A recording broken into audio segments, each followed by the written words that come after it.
Very good morning. कैसे हैं आप सभी लोग? 2019 नीट पेपर का सलूशन हम लोग कर रहे हैं और ये जरूरी है आप सब्सक्राइब करें, कमेंट करें, लाइक करें, कमेंट बॉक्स में अपनी प्रॉब्लम को रिप्रेजेंट करें। आपके मन में जो बातें आती हैं बता सकते हैं, ठीक है। कौन सा क्वेश्चन नहीं समझ में आया उसको रिप्रेजेंट कर सकते हैं। जब आप कमेंट करेंगे तभी हमें पता चलेगा, जिससे हम नेक्स्ट लेक्चर में उसको अपडेट करें। तो लास्ट लेक्चर में आपने अप टू क्वेश्चन नंबर 4 देखा और आज आपके सामने ये क्वेश्चन नंबर 5 है और ये क्वेश्चन नंबर 6 है। तो क्वेश्चन नंबर 5 क्या है, किस चैप्टर से है और क्या हम कर सकते हैं। तो question number 5, a small hole of area of cross section 2 millimeter square is present near the bottom of a fully filled open tank of height 2 meter. Taking G is equal to 10 meter per second square, the rate of flow of water through open hole is. अब आप देखें, अगर tank है और इस tank की height 2 metre है and ये पूरा पानी से भरा हुआ, fully filled with the water, और इसके बॉटम में एक होल है। तो होल का क्रॉस सेक्शनल एरिया दिया गया है और हाइट दी गई है इस टैंक की। आपको सिंपली ये बताना है how much is the rate of flow of water, यानी रेट ऑफ फ्लो वाटर का मतलब क्या है, 1 सेकेंड में कितना वॉल्यूम पानी का बाहर आ रहा है होल से।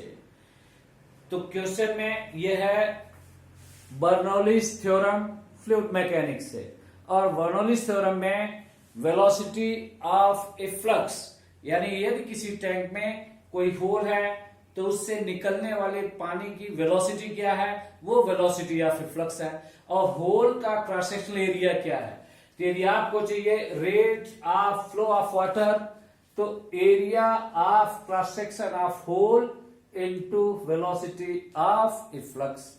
तो एरिया दिया गया है 2 इंटू 10⁻⁻⁶ मीटर स्क्वायर और velocity of efflux √2GH, जहां H है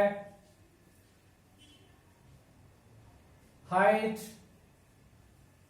of hole from free surface.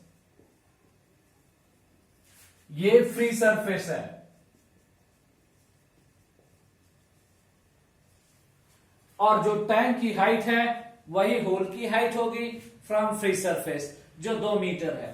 तो G की वैल्यू 10 लेने के लिए कहा गया है और 2 इंटू 2 दोनों को मल्टीप्लाई कर दो तो नियरली 12.6 इंटू 10⁻⁻⁶ मीटर क्यूब पर second. This is rate of flow of water from the hole in the tank, और ये ऑप्शन डी है। तो option D is correct for question number 5। क्या ये बात समझ में आई? Now question number 6।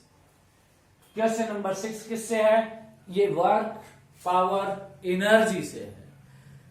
तो वर्क पावर एनर्जी में work done by constant force, work energy theorem, work done by variable force और case of variable force. Force में vary with respect to time, force में vary with respect to position. तो इस question में जो दिया गया है वो force varying with respect to position, यानी पोजीशन डिपेंडेंट फोर्स।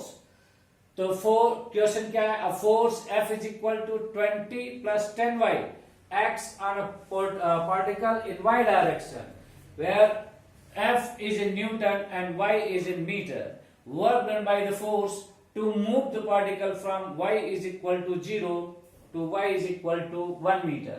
यानी पार्टिकल को y डायरेक्शन में 0 से 1 मीटर तक डिस्प्लेस करने के लिए कितना वर्क डन करना होगा, यदि फोर्स की वैल्यू है 20 + 10y। तो इस क्वेश्चन में ये वर्क और एनर्जी से है और ये क्लियर है कि force is variable, it is position dependent force. और वेरिएबल फोर्स से वर्क डन होता है W = F dy, limit y1 to y2। इस क्वेश्चन में y1 की वैल्यू 0 दी गई है और y2 की वैल्यू 1 दी गई है। तो W = 20 + 10y dy। इंटीग्रेट करना है 0 to 1, तो इसका इंटीग्रेशन हुआ 20y + 10y²/2 और लिमिट रख दिया 0 to 1। तो आफ्टर सोल्यूशन इसका रिजल्ट आया 25 जूल। तो work done by variable force which is position dependent, और ये कॉन्सेप्ट है तो आप ध्यान में रखें। W = F dx, limit x1 to x2। ये क्वेश्चन नंबर 6 है।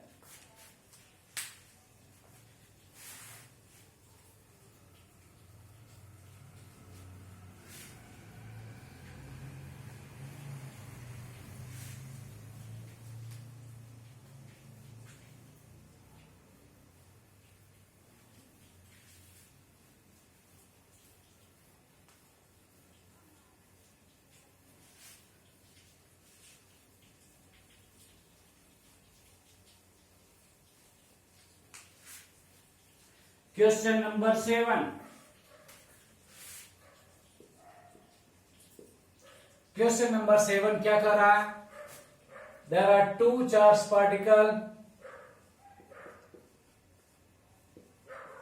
Particle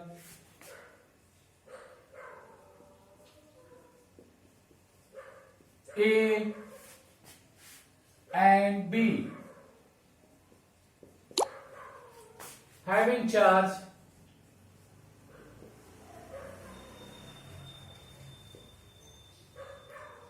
+q and -q coulomb placed in air at certain distance,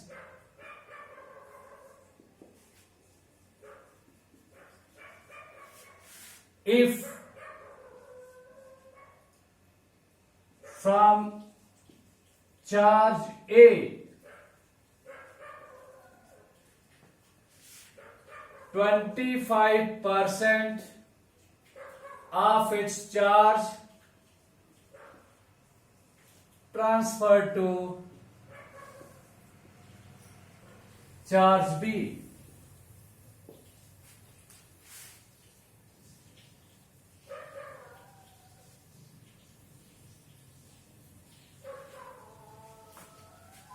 then transfer to charge B. If initially force between charges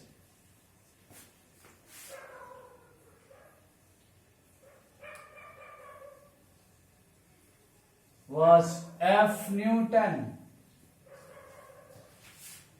then now force experienced is। अब ये question electrostatics से है और simply concept based है। अब आप समझें कि दिया गया क्वेश्चन में ऑप्शन, इसको पहले मैं लिख दूं 9F / 16।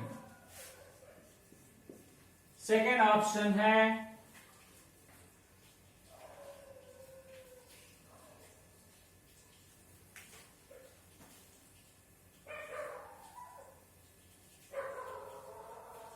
18F / 9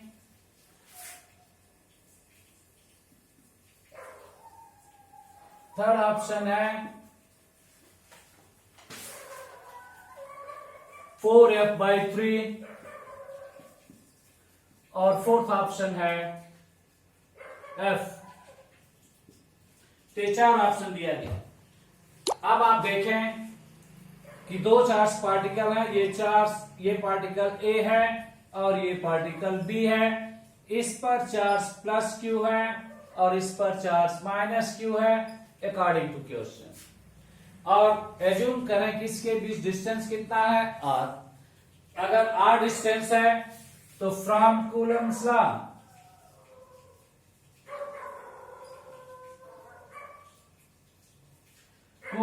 से इन दोनों के बीच लगने वाला force 1 divided by force pi epsilon not into Q और दूसरा माइनस Q है डिवाइडेड बाय r स्क्वायर। अब इसे आप अगर K कांस्टेंट लिख दें तो Q स्क्वायर माइनस साइन के साथ एक पॉजिटिव है एक निगेटिव